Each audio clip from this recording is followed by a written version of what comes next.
Hai Sobat Andal, terima kasih sudah mampir ke Andaliman Books TV.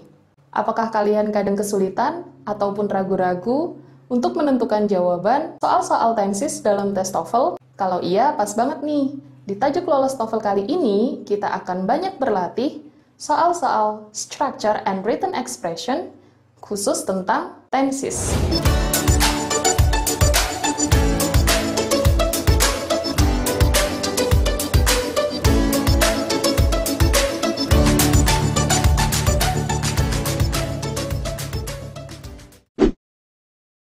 Ada 3 hal dalam soal-soal tenses yang sebenarnya kalau kita tahu bisa membantu kita untuk bisa menjawab dengan benar pertanyaan-pertanyaan yang diberikan. Yang pertama adalah tenses selalu berhubungan dengan keterangan waktu atau adverb of time. Jadi pertama, untuk memudahkan kita lihat dulu keterangan waktunya apa. Misalnya, dalam kalimat disebutkan yesterday dan tidak ada keterangan apakah itu continuous, maka bisa kita pastikan bahwa tenses yang digunakan dalam kalimat tersebut adalah simple past tense. Lalu yang kedua, kita juga perlu memperhatikan subject and verb agreement. Jadi misalnya kita sudah menentukan, oh tensesnya ini adalah past tense. Kemudian kita lihat lagi subjeknya misalnya they, sedangkan yang ditanyakan adalah to be. To be untuk past tense, untuk subject they berarti was atau were. Ya, benar sekali. Were. Jadi sudah kita temukan jawabannya adalah were. Nah, yang ketiga ini, misalnya ada 2 verb dalam kalimat tersebut. Jadi, verb yang pertama dan verb yang kedua ini harus setuju atau kompak. Misalnya ada 2 verb di dalam kalimat tersebut.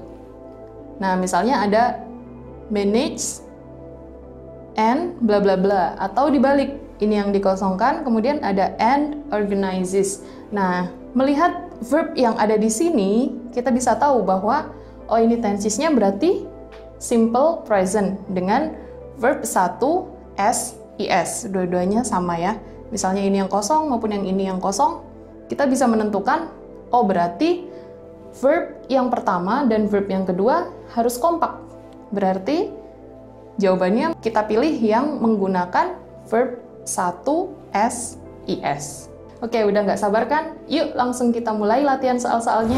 Soal-soal tentang tenses ini bisa dipelajari di buku ini, terbitan Andaliman Juara, kelompok penerbit Andaliman Books. Oke, kita ke bagian yang pertama yaitu melengkapi kalimat dengan jawaban yang benar. Nomor 1, my uncle blah blah blah for this company since 5 months ago. Nah, ingat kita lihat adverb-nya atau keterangan waktunya. Keterangan waktunya di sini ada since 5 months ago, berarti sejak 5 bulan yang lalu. Nah, dan di sini tidak ada keterangan apakah sudah selesai atau belum. Berarti kita asumsikan bahwa pamanku masih bekerja di perusahaan tersebut sejak 5 bulan yang lalu sampai saat ini. Jadi menggunakan present perfect continuous tense yang polanya adalah subject, verb. Nah, verbnya ini adalah has atau have been, dan karena continuous, jadi verbnya verb ing.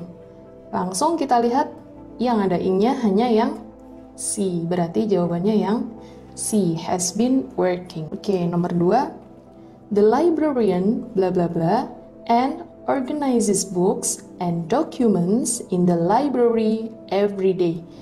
Yang pertama kita lihat adverb of time, keterangan waktunya. Every day berarti kegiatan yang terjadwal. Nah, masih ingat kan kalau kegiatan yang terjadwal berarti tensesnya adalah simple present. Ya.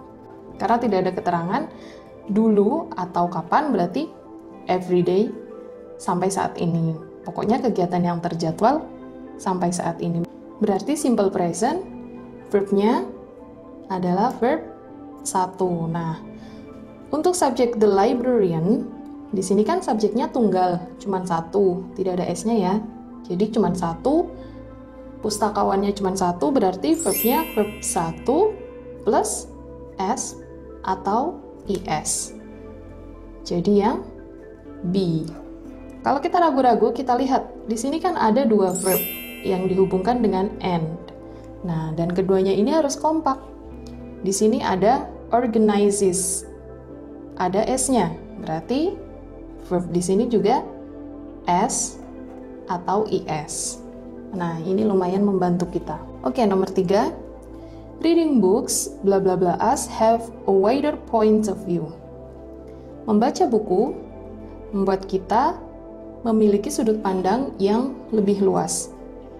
Ini adalah kalimat fakta. Jadi tensisnya simple present atau present simple.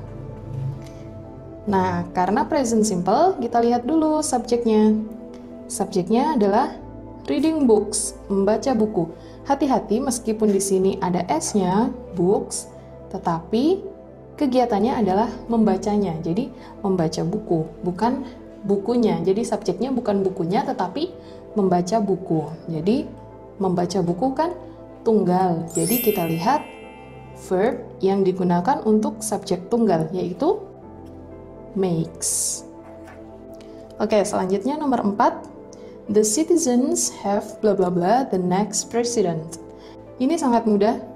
Kalau kalian masih ingat, kalau ada have, has, maupun had, itu selalu plus verb berapa? 3, ya. Jadi langsung kita lihat yang verbnya adalah verb 3. Cuman ada satu, selected. Selanjutnya, Mr. Paulus bla bla bla conducting research studies on English teaching and learning since 2010. Ini sama dengan yang di atas, ada since untuk keterangan waktunya, dan di sini ada ing, sama ya. Jadi kita cari yang verbnya menunjukkan present perfect continuous tense, yang polanya adalah subject, verbnya berupa has atau have been plus verb ing. Nah, di sini Mr. Paulus ini kan ada satu, berarti subjeknya tunggal, berarti kita pilih yang have been atau yang has been? Iya, yang has been. Oke, sekarang bagian yang kedua adalah memilih satu pilihan yang membuat kalimat-kalimat ini salah secara grammatical. Kita lihat yang pertama, a good teacher know and understands the students' needs. Ini sangat mudah ya, mungkin kalian bisa langsung menemukan ada ketidaksesuaian di sini know tidak ada s-nya, sedangkan di sini ada s-nya. Sekarang kita lihat subjeknya. A good teacher, berarti gurunya ada satu. Berarti untuk simple present, verbnya adalah verb 1 plus s, is. Jadi yang benar, knows. A good teacher knows and understands the students' needs. Jadi yang salah, nomor 2, last week, the selected candidates for the next president of the United States hold a meeting. Sepertinya kalimatnya sudah benar ya. Keterangan waktunya adalah last week. Last week berarti verbnya seharusnya dalam bentuk past tense. Ya. Kita lihat subjeknya. Ini adalah subjek dan ini verbnya. Oke, kita lihat verbnya hold. Hold adalah verb 1. Berarti tidak sesuai untuk past. Seharusnya held. Berarti yang salah C. Nomor 3. Back in 2010, the 9th century temple Borobudur is affected by a major eruption. Back in 2010. Berarti di tahun 2010. Sekarang kan sudah 2020. Berarti 2010 termasuk past tense. Ya. Past tense berarti verbnya apakah sudah tepat? Tidak. Seharusnya was. Ya. Nomor 4, hotels, rental car companies, and other travel businesses were still struggling even as demand has improved over lows following the coronavirus pandemic. Hotel dalam bentuk jamak. Sudah benar, Other travel businesses, karena ini juga jamak menggunakan other sudah benar. We're still struggling. Nah, di sini ada still. Dan tidak ada keterangan waktunya. Berarti still-nya ini still saat ini, jadi masih. Saat ini masih, berarti seharusnya present pakai ing continuous, ya. Nah, present continuous berarti seharusnya to be-nya adalah untuk subjek jamak, berarti verb-nya seharusnya are, ya. Jadi C yang salah. Terakhir, COVID-19 tests conducted at several tourist spots found that some visitors had contracted the disease.